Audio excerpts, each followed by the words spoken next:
The first half of year 2018 has been a master race of the notch for smartphones, but all thanks to the trend of bezel-less full-screen designs, we are now able to have bigger smartphone displays without increasing the size of the form factor significantly. What we are looking this round is the Honor 8X, which sports an impressive 6.5-inch display with a slightly smaller footprint than the Galaxy Note 9.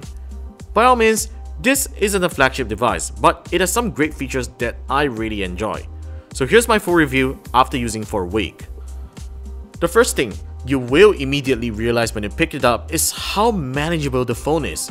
There's a solid aluminum construction and a glass back that's pretty unique with a signature stripe across the camera.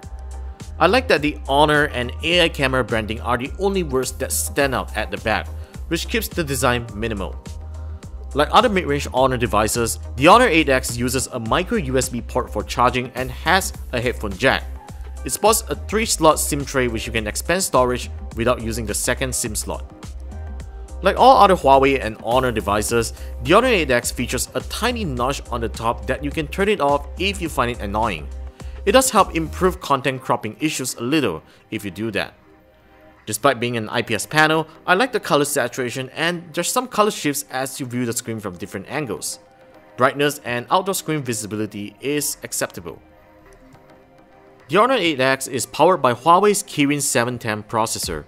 It succeeds the longtime Kirin 659 chip and directly competes with Qualcomm's Snapdragon 710. Performance is also supported by 4GB of RAM and the phone has 64GB of storage, which should be sufficient for most folks.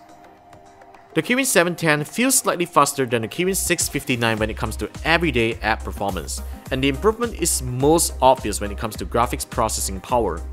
I was able to play PUBG Mobile with smooth and consistent frame rates at medium graphics setting, and the phone doesn't feel too uncomfortable to hold after some intensive gaming sessions.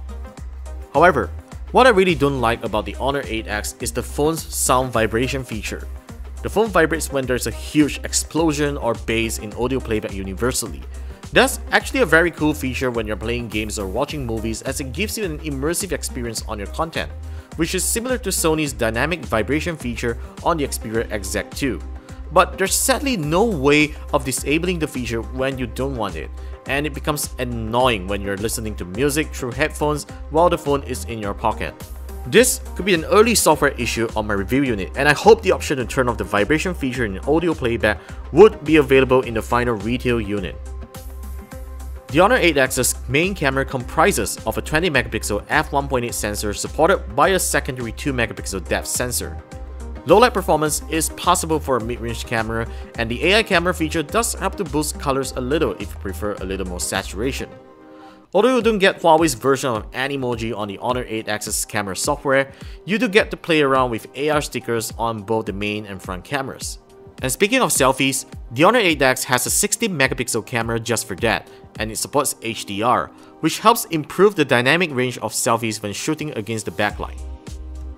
To power a larger display, the Honor 8X comes fitted with a larger 3750mAh battery. Coupled with the more efficient Kirin 710 processor, the phone is able to last a full day of intensive use similar to its predecessor.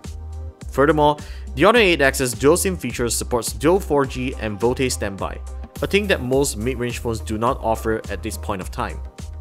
At this time of concluding the review, we still don't have local pricing details of the Honor 8X. However, we assume that it will be priced around the same as its predecessor at 1099 ringgit or probably much lower. If you are already aiming to get one, you wouldn't go wrong with the Honor 8X, as this is a great smartphone for content consumption and gaming that doesn't break the bank.